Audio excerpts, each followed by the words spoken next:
하나님 말씀 보겠습니다. 하나님 말씀 요한계시록 20장 7절에서 10절까지입니다. 20장 7절에서 10절까지 같이 읽겠습니다. 천년이 참에 사탄이 그 옥에서 놓여 나와서 땅의 사방 백성 곧 곡과 마곡을 미혹하고 모아 싸움을 붙이리니 그 수가 바다의 모래 같으리라. 그들이 지면에 널리 퍼져 성도들의 진과 사랑하시는 성을 두르매 하늘에서 불이 내려와 그들을 태워버리고 또 그들을 미혹하는 마귀가 불과 유황못에 던져지니 거기는 그 짐승과 거짓 선지자도 있어 세세토록 밤낮 괴로움을 받으리라. 아멘. 예, 우리는 지난 2주 동안 주님의 재림을 앞두고 마귀, 즉 사탄에게 일어날 일에 대해서 살폈습니다. 그리고 그 사이에 또 교회가 어떤 상황 가운데 있는지에 대해서 살폈습니다. 그래서 1절에서 3절까지는 사탄이 1000년 동안 무적행에 갇혀서 만국을 미혹하지 못하게 된다라고 하는 것에 대해서 살폈고, 그리고 이어서 그 기간 동안 교회는 천상에서 그리스도와 함께 왕노릇하는, 통치하는 그 천년왕국이 하늘에 있다라고 하는 것을 말씀드렸습니다. 그래서 그 천년이라고 하는 기간은 문자적인 천년이 아니라 초림에서 재림까지 그 시간을 말하는 것이고, 또 그 지상에 있는 왕국이 아니라 천상에 있는 왕국이다라고 하는 것을 말씀을 드렸습니다. 그래서 제가 지난주에 좀 더 이렇게 말씀을 더 이렇게 첨언해서 말씀을 드리자면, 우리가 성도들이 사도 바울이 내가 죽는 것이 더 유익하다라고 말을 했잖아요. 내가 그리스도와 함께 있는 것이 더 유익하다. 이것은 성도들에게 있어서 죽음이라고 하는 것이 어떤 의미가 있는가라고 하는 것을 우리에게 말해주는 겁니다. 여러분들 정말 정직하게 한번 우리 자신을 살펴보십시오. 아까도 집사님 병원에 갔다가 지금 뼈가 70대 뼈 같다 이런 얘기를 들으셨을 때 벌써 마음이 확 내려앉잖아요. 왜냐하면 항상 그런 것은 우리의 죽음과 연관되어 있거든요. 우리가 어떤 몸이 좀 이상이 있다 싶으면 어떤 그 죽음을 곧장 연상시킵니다.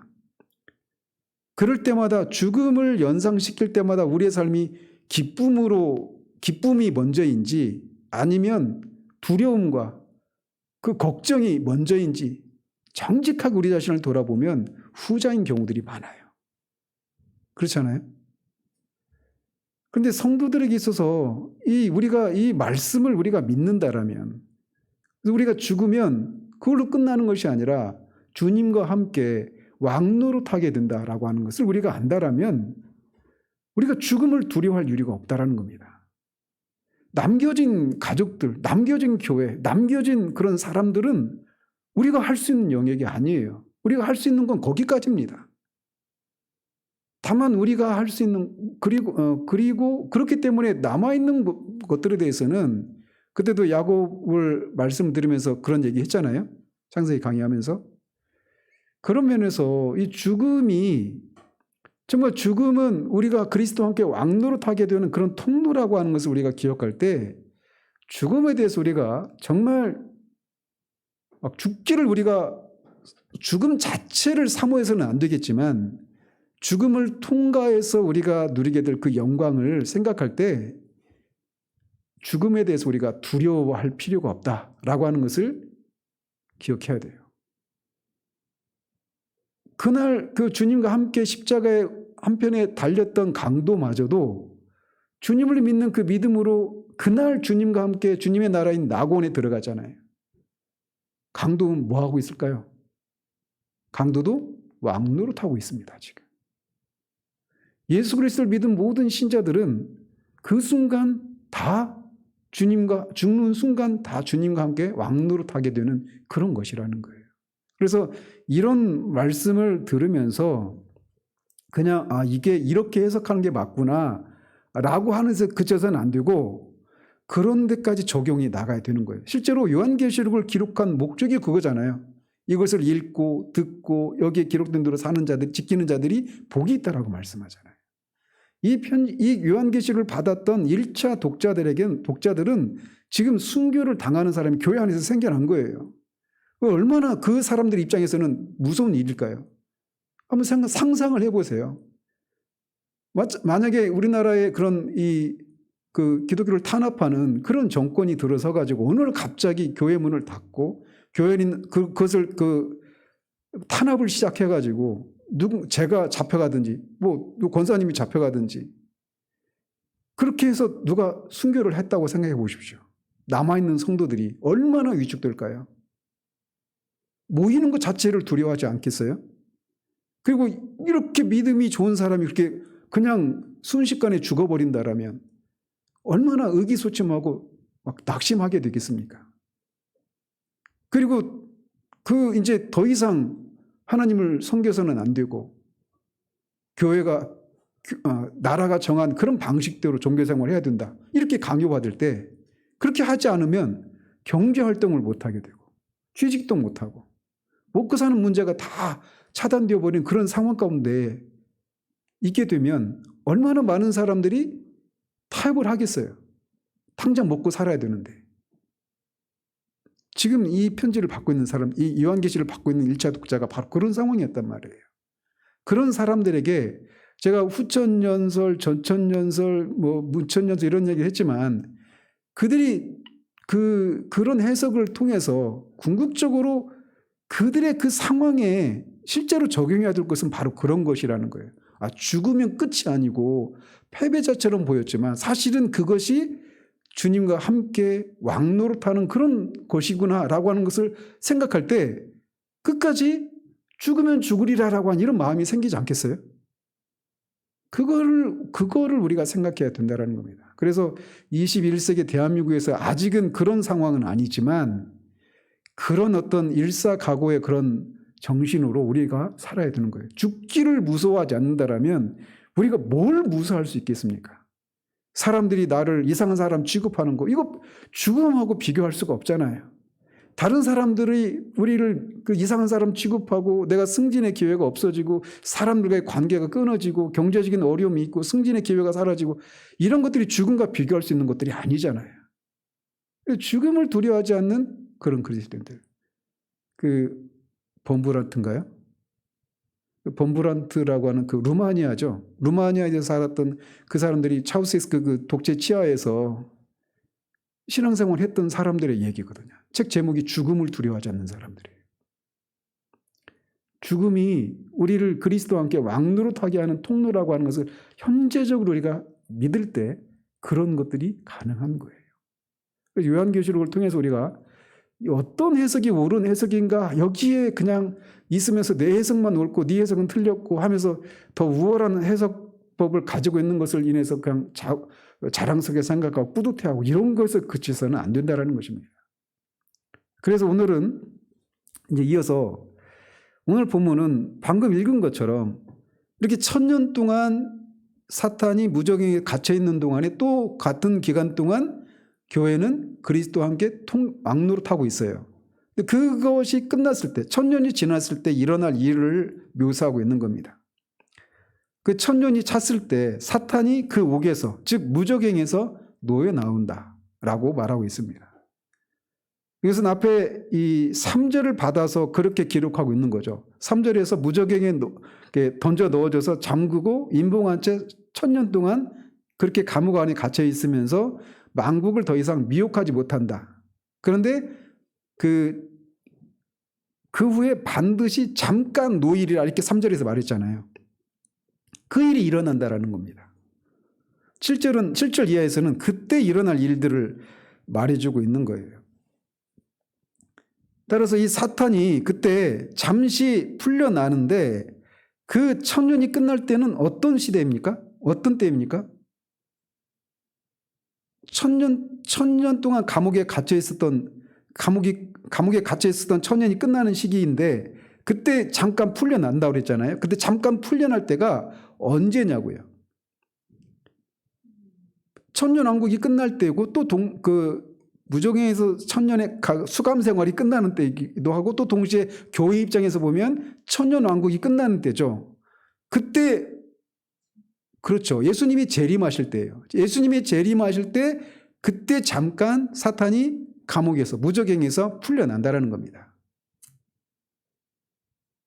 그래서 사탄이 풀려나는 시기는 잠깐이라고 말을 합니다.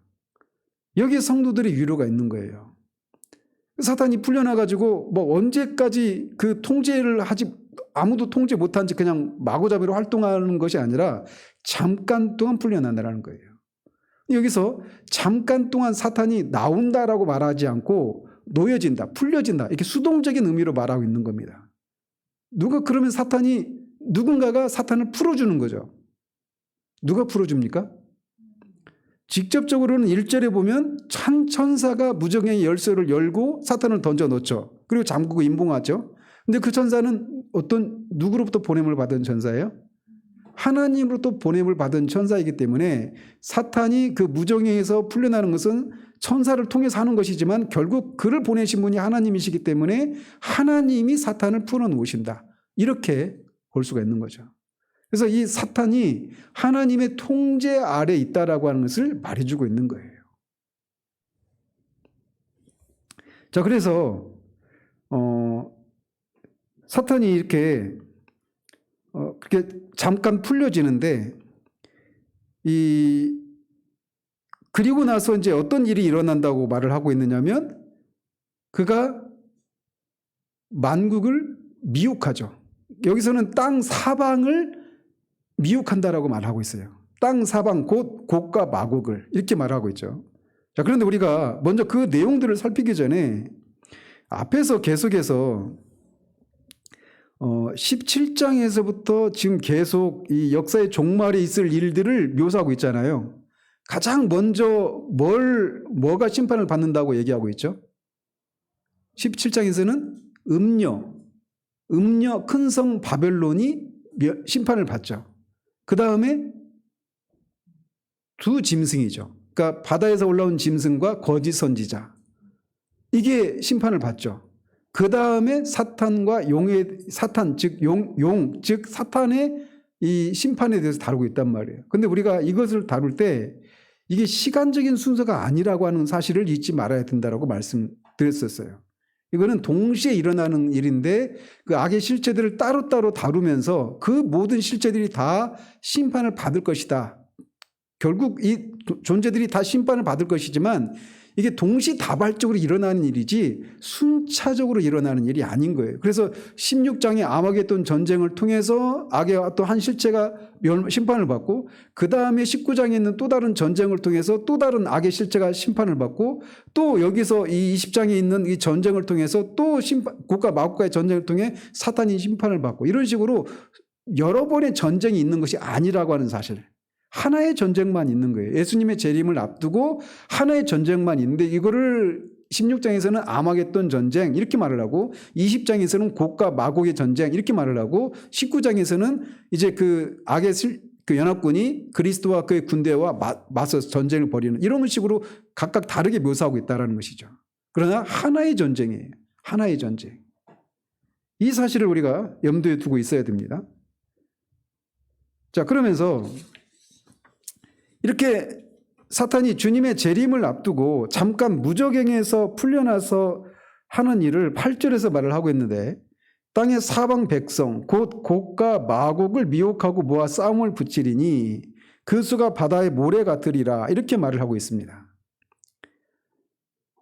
근데 앞에 3절에서는 그가 무적행에 갇힌 이유를 만국을 미혹하지 못하게 하기 위함에 이렇게 말하는데 8절에서는 뭐라고 하고 있어요? 만국을 땅의 사방 백성 이렇게 말을 하고 있죠. 그러면서 땅의 사방 백성을 여기서는 또 곡과 마곡이라고 이렇게 말을 하고 있어요. 그러니까 만국은 땅의 사방 백성이고 곧 곡과 마곡이다. 이렇게 똑같은 대상이죠. 그러니까 똑같은 대상을 향해서 미혹하지 못하게 했다가 이제 미혹하게 되었다. 이렇게 말을 하고 있는 겁니다. 그런데 이 곡과 마곡 여기서는 어떻게 여러분은 8절에 20장 8절에서 곡과 마곡이라고 할 때 이게 똑같은 사람처럼 이렇게 여러분에게 그렇게 이해가 되죠. 제가 지금 질문을 잘못한 것 같아요. 어쨌든 여기서 만국이 곡과 마곡이라고 말을 하고 있잖아요. 그런데 여기서는 이 8절에서는 곡과 마곡을 동일하게 사람을 가리키고 있는 것으로 보여진단 말이에요. 어떤 장소라 곡과 마곡이 어떤 사람이지 어떤 장소로 말하고 있지 않잖아요. 여러분이 이 곡과 마곡이 어떤 사람이구나 이렇게 생각되어지지 이게 어떤 장소거나 이렇게 이해가 되지 않잖아요. 그죠? 이제 왜 이런 말씀을 드리냐면 여기에 있는 이 구절이 에스겔서 38장과 39장을 배경으로 하고 있기 때문에 그래요. 에스겔서 38장, 39장 그리고 그 이후에 이어지는 내용을 세대주의자들은 문자적으로 해석을 합니다. 그래서 이 에스겔서는 에스겔 선지자가 포로로 끌려갔어요. 이스라엘이 바벨론의 포로로 몇 차례에 걸쳐서 끌려간 줄 아십니까? 네, 3차례에 걸쳐서 끌려갔어요. 하인 잘하네. 3차례에 끌려갔는데 그 중에 2번째인가 첫 번째인가에 에스겔이 끌려갑니다. 포로로. 그래서 포로지에서 환상을 본 거예요. 에스겔서가. 그러니까 아직 이스라엘은 바벨론에 의해서 최종적으로 멸망을 당하기 전입니다. 아직 멸망을 당하기 전인데 그때 에스겔이 환상을 본 거예요. 그러면서 이스라엘 백성들이 결국은 바벨론의 포로로 끌려가고 이스라엘이 완전히 예루살렘 성전이 다 파괴되고 이스라엘이 다 멸망을 받을 것이다라고 하는 환상을 보는 거예요. 그러면서 그런 이유, 왜 그런 심판을 받아야만 했는지에 대해서 예루살렘의 그 우상 숭배와 이런 것들을 이렇게 보여주시거든요. 그리고 맨 마지막 38장부터는 회복에 대한 메시지가 전해집니다. 이스라엘의 회복에 대한 그런 환상인데 이 이스라엘이 결국은 다시 포로에서 돌아온다라는 겁니다.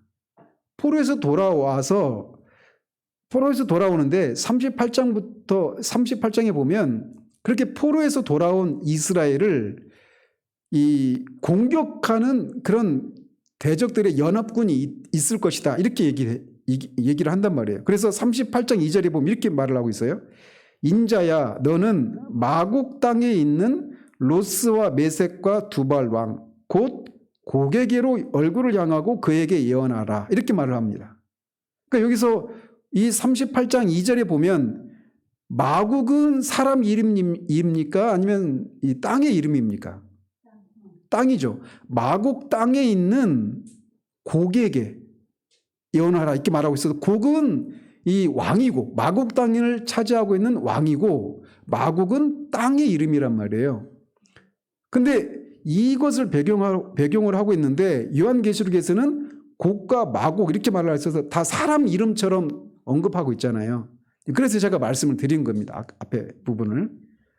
어쨌든 제가 이 38장, 39장을 다 읽지는 못하지만 그 38장, 39장을 이해하면 이 요한계시록 20장 8절 이하에 있는 이것들을 이해할 수 있단 말이에요. 그런 문맥 속에서 얘기를 하고 있는 것이니까. 그래서 38장 1절에서 16절을 보면 이 마곡 땅의 왕인 곡이 연합군을 형성해서 포로에서 돌아오고 회복된 이스라엘을 침략하게 되는 일이 있을 것이다라는 겁니다. 그리고 이거를 이제 앞에서도 말씀드렸죠. 세대주의자들은 이걸 문자적으로 해석을 해요.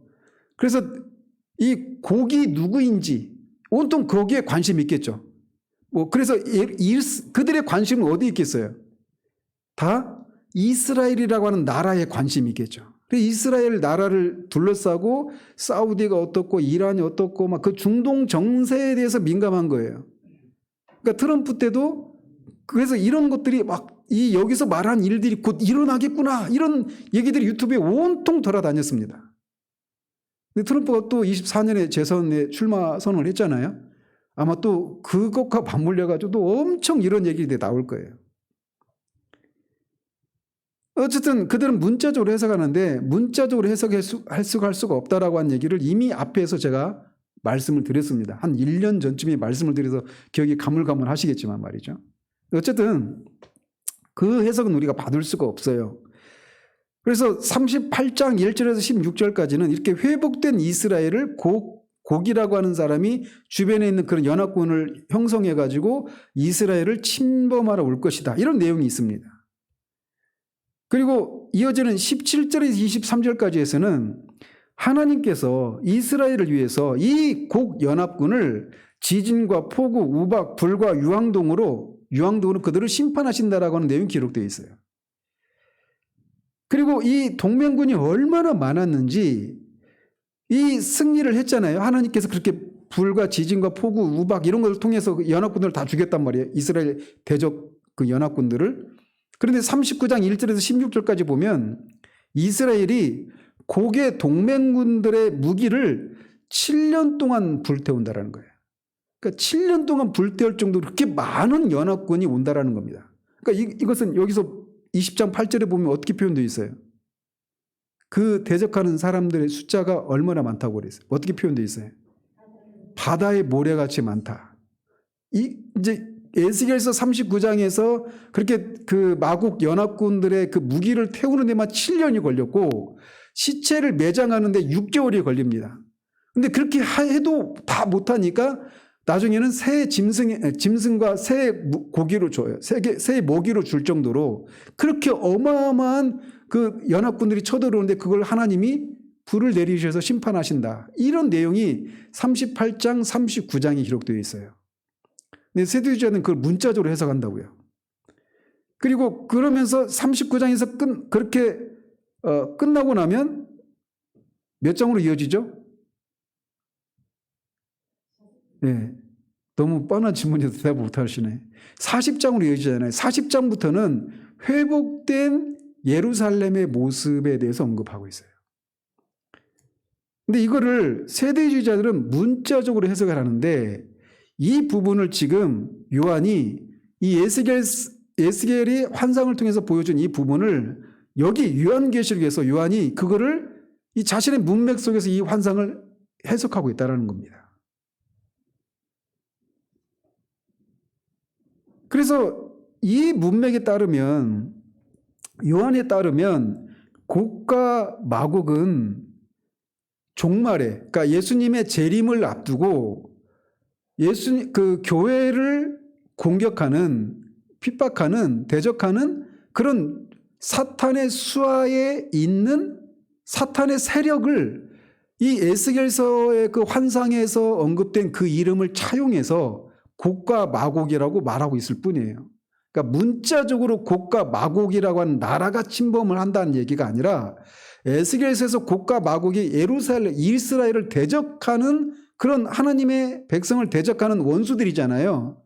그런 존재라고 말을 하고 있는 거예요. 그러니까 실제적인 이름을 가진 게 아니라는 말입니다. 그러니까 이게 무슨 말씀을 드리고 싶은 거냐면 이 전쟁이 역사상 이 역사 속에서 물리적으로 일어나는 뭐 핵전쟁, 제3차 대전 뭐 이런 게 아니라는 거예요. 아시겠죠? 이거는 그냥 이 하나님과 어린 양을 대적하는 사탄의 세력을 통칭하는 그런 세력을 곡과 마곡 이렇게 말을 하고 있는 거예요. 따라서 이 7절에서 10절에 묘사된 이 곡과 마곡과의 전쟁은 앞에 16장 16절에서 언급된 아마겟돈 전쟁과 동일한 전쟁인 겁니다. 그 전쟁도 똑같이 하나님과 어린 양과 그를 따르는 하나님의 군대들과의 그런 대적과의 싸움이잖아요. 그리고 19장에서도 마찬가지죠. 19장에서도 똑같이 얘기를 하죠. 자, 그런데 그 숫자가 바다의 모래처럼 많다라고 말을 했는데 저번에도 말씀드렸죠. 이 전천년설에 의하면 세대주의 전천년설이든 아니면 역사적 전천년설이든 천년 왕국 끝에 곡과 마곡 전쟁이 있다 이렇게 말을 하고 있어요. 그러니까 20장 6절까지가 천년 동안 왕노릇 한다고 그랬잖아요.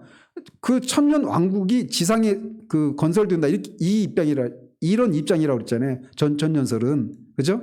근데 그 천년 왕국이 끝날 때 곡과 마곡 전쟁이 벌어지는 거예요. 이걸 문자적으로 시간 순서대로 해석을 하니까 그들은. 근데 그때 천년 동안은 메시아 왕국이란 말이에요. 하나님의 왕국이란 말이에요. 그리스도가 왕인 나라. 이 지상에. 그들의 주장에 따르면. 그런데 그리고 그 1000년 동안은 사탄이 그 무적행에 갇혀서 만국을 미혹하지 못하잖아요. 그런데 그 1000년 왕국 끝에 어떻게 이렇게 바다에 모래같이 많은 그 하나님의 교회를 대적하는 그런 사람들이 일어날 수 있냐고요. 사탄이 그렇게 1000년 동안이나 미혹하지 못하도록 갇혀 있는데 그들도 문자적으로 그것도 해석하잖아요. 그거를. 그러니까 전천전설이 이거를 해석을 못해요.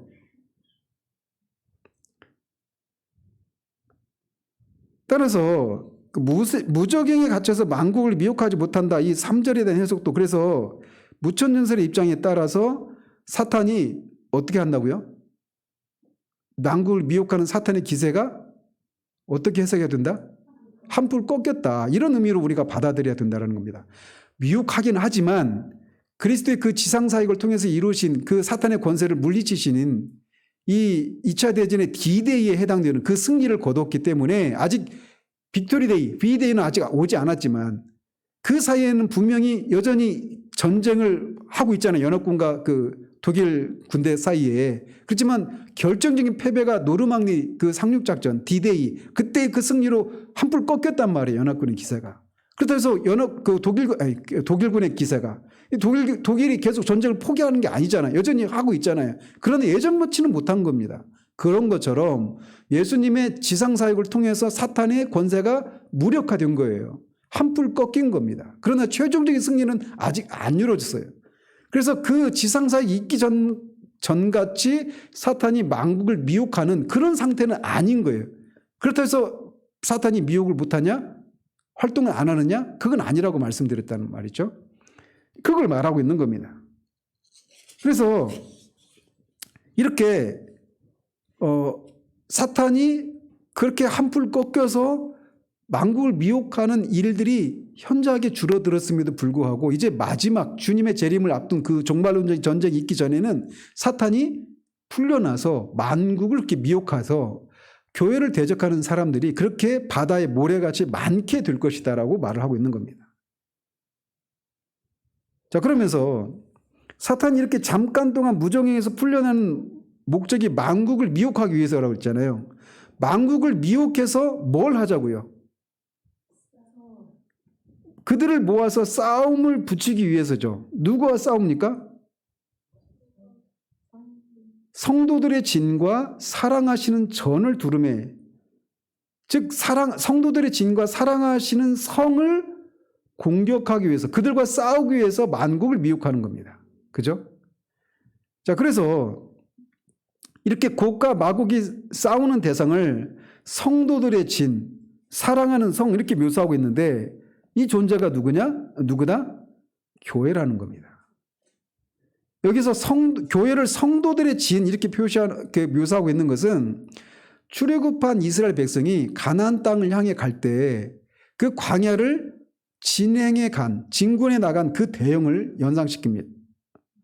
그래서 이스라엘 군대가 민수기에 보면은 그래서 민수기를 이것과 연결시키지 않으면 교회라고 하는 것과 연결시켜서 민수기를 보지 않으면 맨날 사람 숫자 나오고 막 그런 구성 이렇게 하니까 지루해요. 그 의미가 잘 안 다가와요.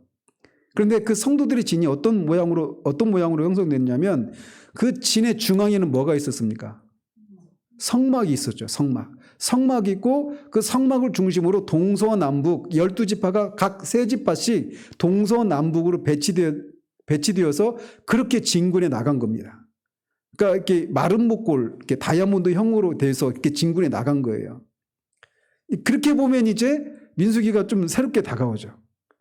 그래서 그들이 성막은 뭘 상징합니까? 성막은 하나님의 임재와 하나님의 통치를 상징하는 거예요. 그런데 이제 성전과 똑같은 거죠. 성막과 성전은 상징하는 바는 하나님의 임재와 통치예요. 하나님의 임재는 뭐를 또 연상시키는 개념입니까? 하나님이 거기 임재하신다는 얘기는 뭐예요? 하나님이 거기서 하나님의 백성들을 만나고 하나님의 백성과 교제를 나누는 그런 곳이죠. 그러니까 그리고 또 동시에 통치는 말 그대로 하나님이 왕으로서 하나님의 백성들을 다스리시는 그런 곳이란 말이에요. 성막은 그래서 하나님의 통치와 임재의 상징이다 이렇게 말을 하는 겁니다. 그래서 그것을 성도의 진이라고 말한단 말이에요. 근데 그게 교회란 말이에요. 그래서 성도의 진을 공격하기 위해서 마곡의 그 연합군이 둘러싸고 있다. 그 얘기는 궁극적으로 누구를 대적하고 있는 겁니까? 교회죠. 하나님이죠. 하나님. 그러니까 성도의 진이 교회이고 성도의 진 안에 중심의 성막이고 성막은 하나님의 통치와 임재. 그러니까 그것을 이스라엘 진을 공격한다는 얘기는 성막을 공격하는 것이고 하나님을 공격하는 것이 되는 거예요. 그러니까 성도들의 진, 교회를 공격하는 것은 하나님 자신을 공격하고 대적하는 것이니까 하나님이 그거를 가만히 내버려둘 수가 없죠.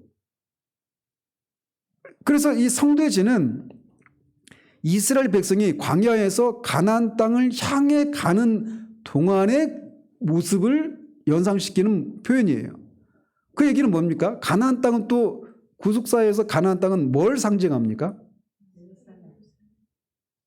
결국 새 하늘과 새 땅을 가리키는 거죠. 그죠? 그래서 천국이라고 표현할 수도 있고요.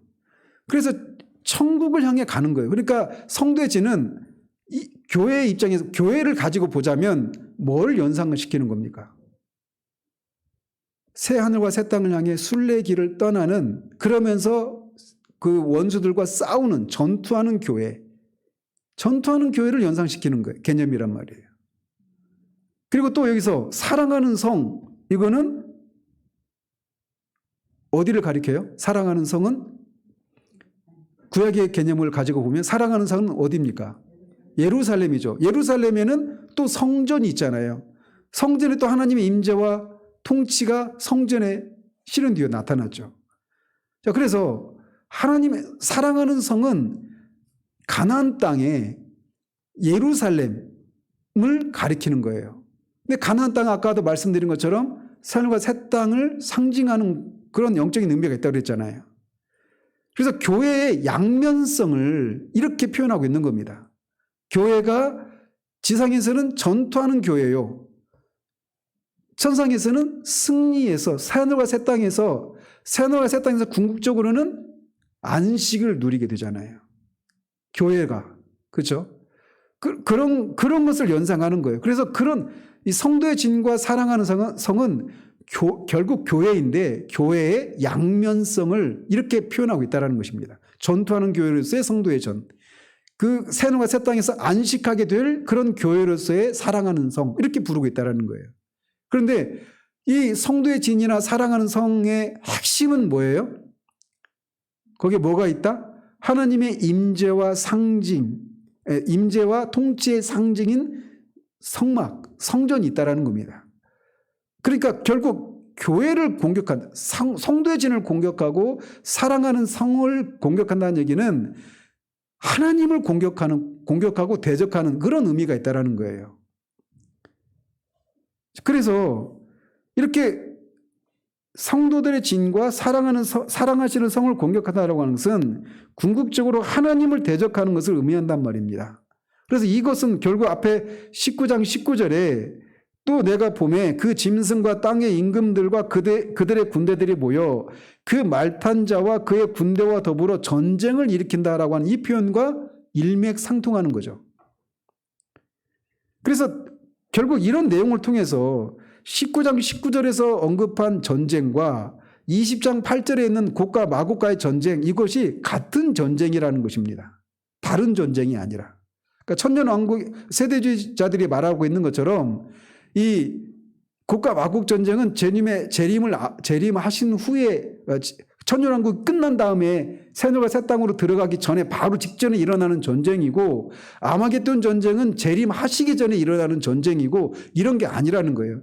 똑같은 하나의 전쟁만 있을 뿐이라는 겁니다. 그리고 이 전쟁은 물리적인 전쟁이 아니라 영적인 전쟁이라는 것이에요.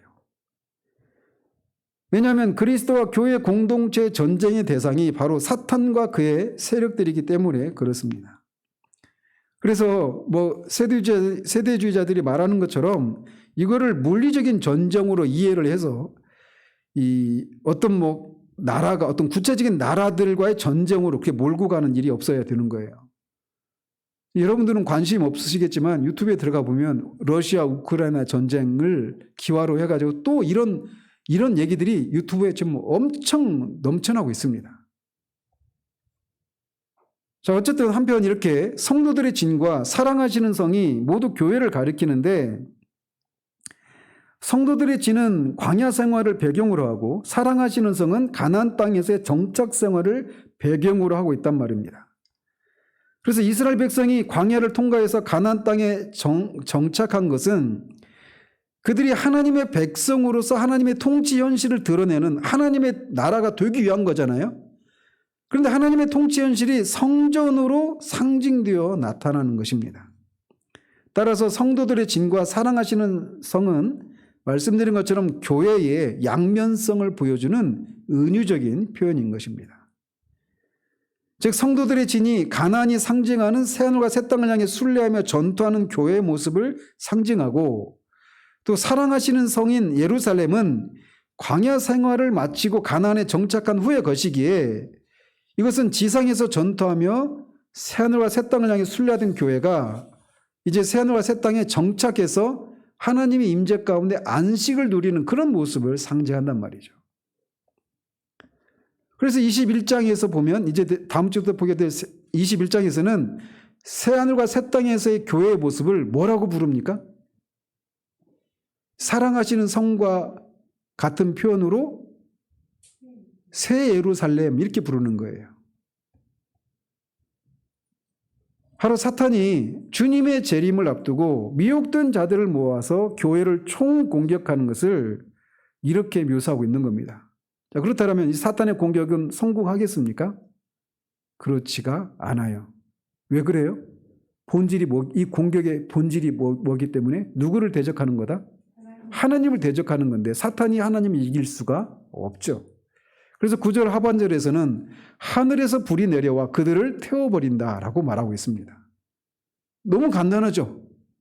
자, 이것도 앞에 제가 언급해드린 것처럼 에스겔서 38장에서 마국 땅의 곡이 연합군을 형성해가지고 이스라엘 쳐들어왔을 때 어떻게 하나님이 그들을 물리치신다고 그랬어요?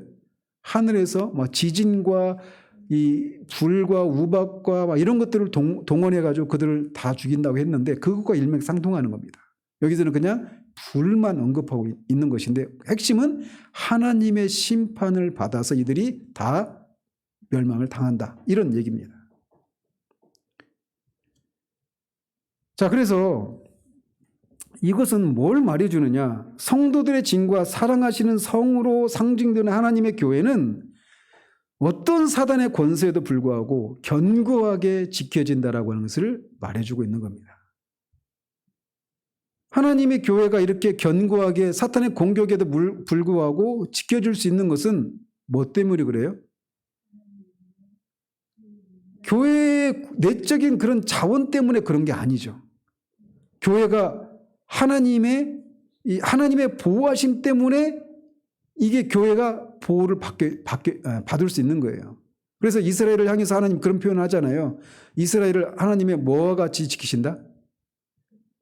하나님이 눈동자와 같이 지키신다고 하잖아요. 그러니까 교회를 하나님이 자신의 눈동자라고 말하는 거예요. 여러분이 눈을 한번 찔러 보십시오. 어떻게 되는지. 그냥 순간적으로 눈 막 깜빡 막잖아요. 그런 표현을 하는 거예요. 그러니까 교회가 하나님 자신인 것처럼 그렇게 반응하시는 거예요. 그 교회를 구성하는 우리 자신을 향해서도 마찬가지입니다. 제가 그래서 사무엘상 하면서도 다윗이 그런 시각이 있었다고 그랬잖아요. 이스라엘과 하나님과 관계를 그렇게 인식을 하는 겁니다.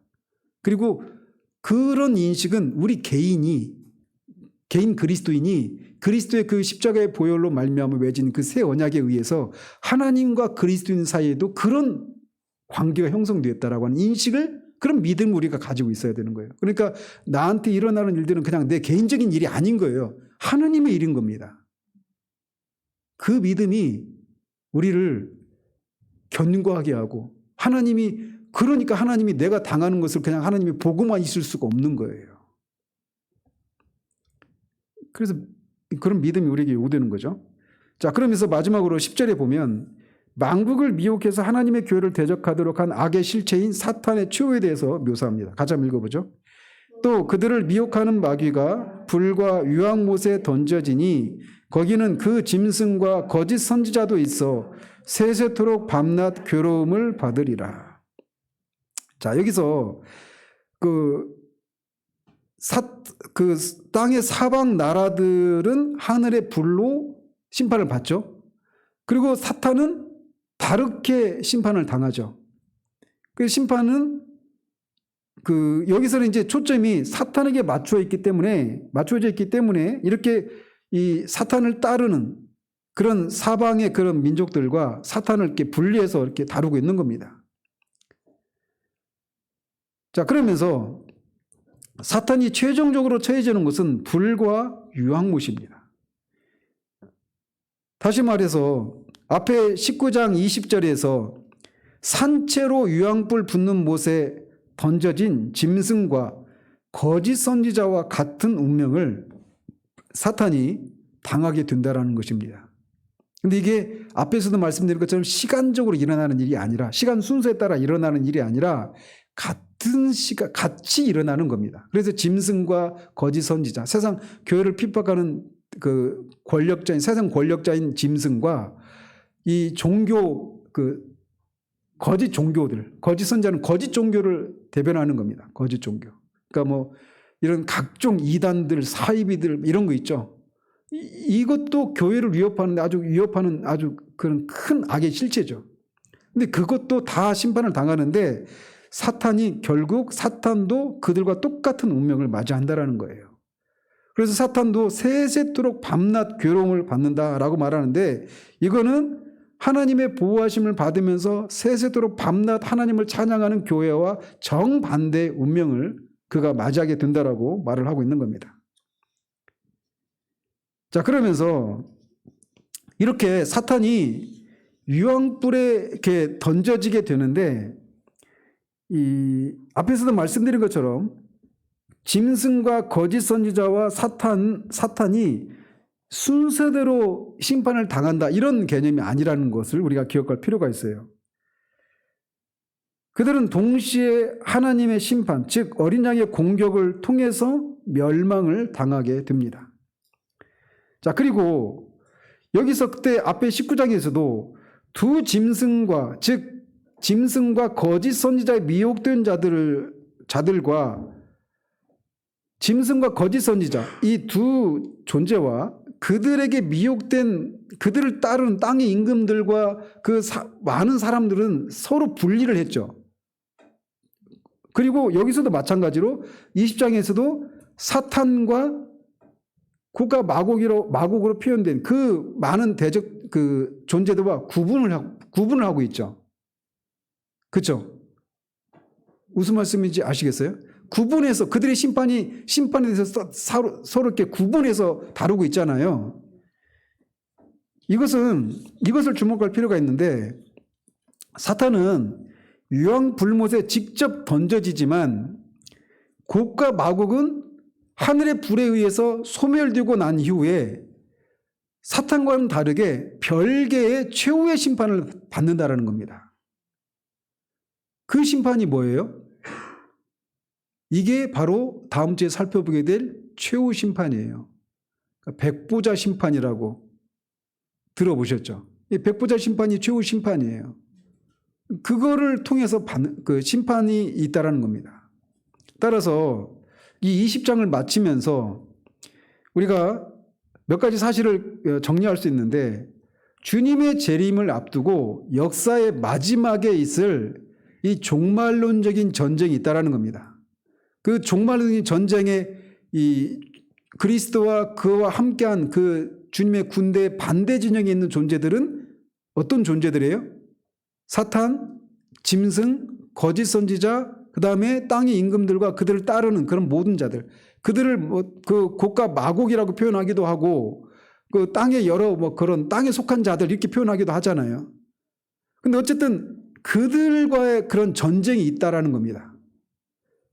근데 그 전쟁이 그 전쟁이 있는데 그 전쟁의 성격에 대해서 얘기를 하자면 네 가지로 정리를 할 수 있어요. 첫 번째는 역사의 끝에 최후의 종말론 전쟁이 있다라는 겁니다. 역사가 무한정 그냥 끝나는 계속 진행되는 것도 아니고 불교나 힌두교에서 말하고 있는 것처럼 니체가 말하고 있는 것처럼 역사는 계속 회귀한다라고 하는 그런 돌고 돈다라고 하는 그런 윤회 역사는 돌고 도는 순환적인 그런 역사관이 아니라 성경에서 말하는 역사관은 직선적인 역사관이에요. 그래서 그 끝이 있다라는 겁니다. 그 역사의 끝에 예수님의 재림이 있고 그 재림 때 이런 역사를 끝내는 종말론적인 전쟁이 있다라는 거예요. 20장에서 우리에게 말해주고 있는 첫 번째 사실은. 근데 그 전쟁이 1000년이 다 찰 때 일어난다 이렇게 말하고 있잖아요. 그 1000년이 다 찰 때가 바로 곧 예수님이 재림하실 때라는 겁니다. 그때가 역사의 끝이에요. 그리고 두 번째는 그렇지만 이 전쟁은 말씀드린 것처럼 물리적인 전쟁이 아니라는 겁니다. 물리적인 전쟁이 아니라 교회와 세상 사이의 영적인 전쟁이다. 그리고 다른 면에서 말을 하자면 이것은 선과 악의 전쟁이다 이렇게 말을 할 수도 있고 하나님의 나라와 사탄의 나라 사이의 전쟁이다 이렇게 표현할 수도 있고 하나님의 백성과 하나님의 원수들 사이에서의 전쟁이다 이렇게도 표현할 수가 있는 겁니다. 따라서 이 전쟁은 지금 유튜브상이나 이런 세대주의자들의 그런 세대주의적인 그런 그 종말론에 입각해서 그 널리 그렇게 사람들이 회자되고 있는 것처럼 국가와 국가 사이 일어나는 전쟁이 아니라는 거예요. 또는 이슬람과 이 기독교 간의 종교 전쟁도 아니라는 겁니다. 인종 간의 그런 전쟁도 아니고 물리적인 핵전쟁 이런 전쟁이 아니라 영적인 전쟁이라고 하는 것을 우리에게 말해주고 있다는 겁니다. 자, 그리고 세 번째로 이 전쟁은 악의 세력에 대한 하나님의 심판이라고 하는 성격을 띈다라는 겁니다. 이게 무슨 말씀이냐? 이 하나님의 나라와 사탄의 나라 사이에 이런 전쟁이 있는 건데 이게 서로 세력이 비등비등해가지고 막 누가 이길지 모르는 막 그렇게 막 이기고 지고 이렇게 전개되는 싸움이 아니라 하나님의 심판의 성격을 띠는 전쟁이라는 거예요. 그러니까 일방적인 전쟁인 거죠. 하나님이 이들을 심판하시는 겁니다. 그러니까 사탄의 세력과 하나님의 그 세력 간에 그런 막 힘겨루기 하는 이렇게 일진일퇴하는 이런 성격의 전쟁이 아니라는 거예요. 하나님의 심판의 성격의 전쟁이라는 겁니다. 역사를 끝내는. 그래서 악의 실체들은 다 필패하게 되어 있는 거예요. 필패한다라는 거. 하나님이 승리하실 수밖에 없다라는 것입니다. 이렇게 역사의 끝에 종말론적인 전쟁이 있다. 그리고 그 전쟁은 영적인 전쟁이다. 그리고 그 전쟁은 일진일퇴를 거듭하는 그런 전쟁이 아니라 하나님의 심판의 성격의 전쟁이다. 그리고 마지막 네 번째는 이 전쟁의 결과로 악의 세력이 모두 영원히 심판을 받게 된다라는 겁니다. 이것은 우리가 이 땅을 지나면서 이 악의 실체가 모두 심판을 받아요. 그러니까 그 악의 실체 크게 뭐죠? 그 순서대로는 아니지만 요한계시록에서 언급된 순서는 음녀 바벨론이죠. 세상이에요. 또 하나 짐승, 바다에서 올라온 짐승. 이 짐승은 세상 권력입니다. 교회를 핍박하는. 그리고 그런 악을, 도덕적인 악을 막 선도하는 그런 거죠. 그 다음에 거짓 선지자. 이거는 거짓 종교들이에요. 이단들이나 사이비들, 이교 이런 것들이죠. 그리고 사탄. 그리고 이들을 따르는 많은 무리들이죠. 자, 이것이 이 모든 악의 실체들이, 악의 무리들이 심판을 받고 영원한 형벌을 받는다. 그렇게 되면 이 세상이 어떻게 되겠습니까? 악이 사라지겠죠. 그러니까 악이 완전히 사라지는 겁니다.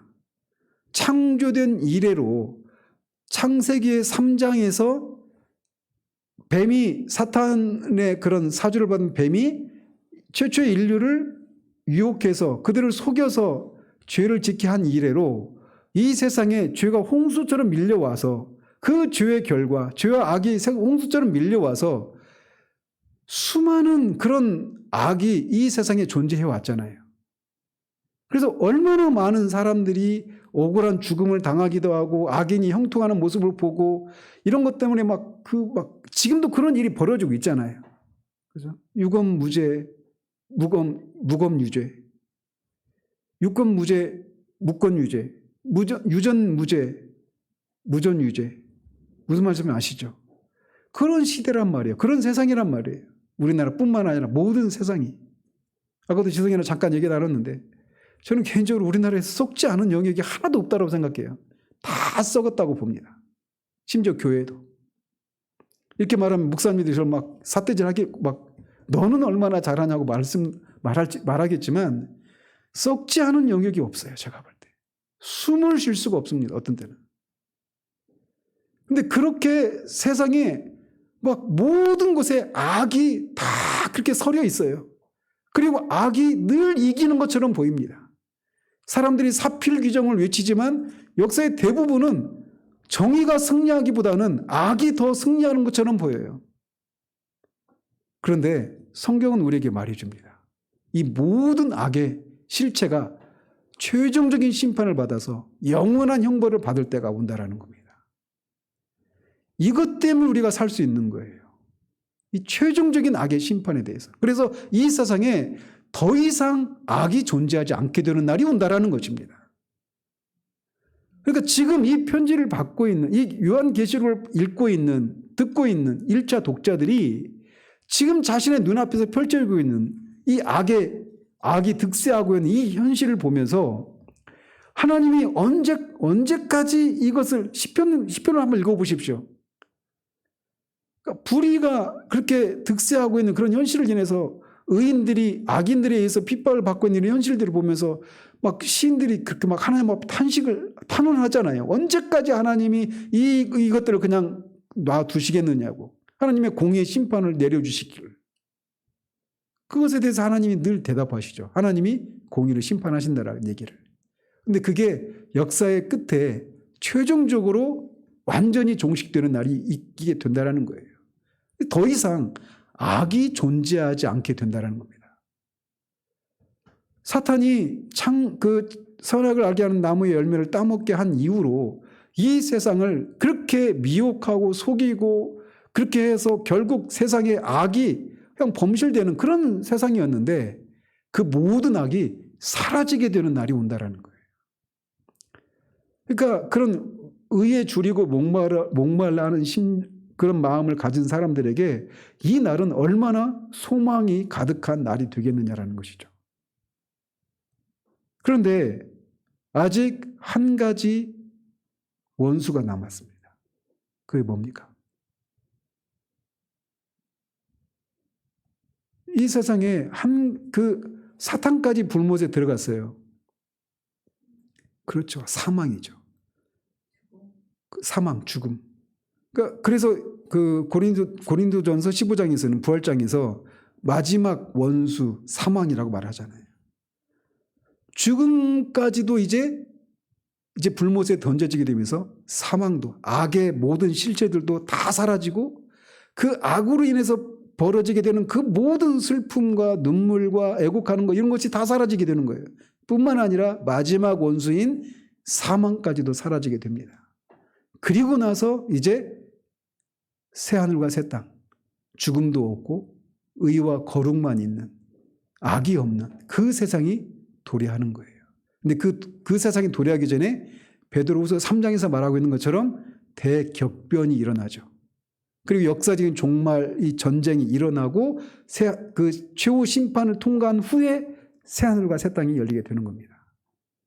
그러므로 우리가 이런 역사의 끝에 이런 일이 반드시 일어날 것이라고 하는 것을 생각하면서 로마서나 이런 데서 성도들이 원수 갚기를 직접 하라고 합니까?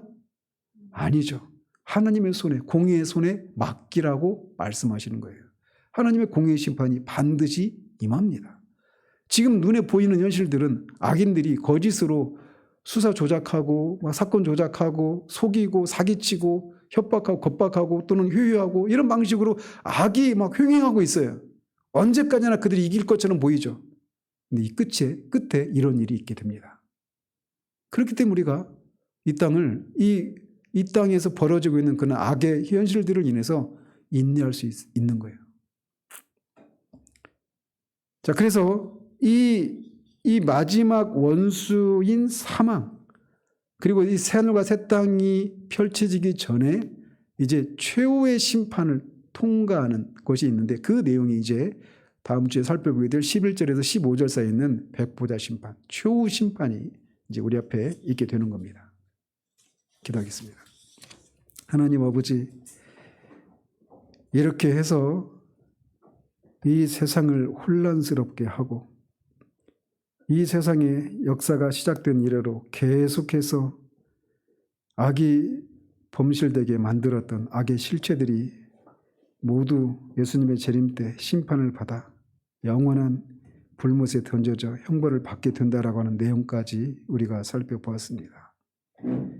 우리가 살고 있는 이 세상이 끝에 그런 일이 일어날 것을 우리가 기억하고, 우리 한 사람 한 사람의 삶이 그 마지막 그 심판 때에 주님 앞에 두렵지 않은 모습으로 설 수 있도록 아직 우리에게 주어진 이 기회를 살려서 예수 그리스도를 믿어 주님의 편에 속할 뿐만 아니라 주님의 편에 속했음에도 불구하고 이런저런 고난과 핍박을 받고 그런 것을 가하는 악의 실체들을 보며 그것들이 언제까지 득세할 것 같지만 끝에는 반드시 그들에 대한 심판이 있음을 기억하고 소망 중에 인내하고 원수 갚기를 직접 하지 않는 그런 우리들 될 수 있도록 도와주시기를 원합니다. 예수 그리스도 이름으로 기도합니다.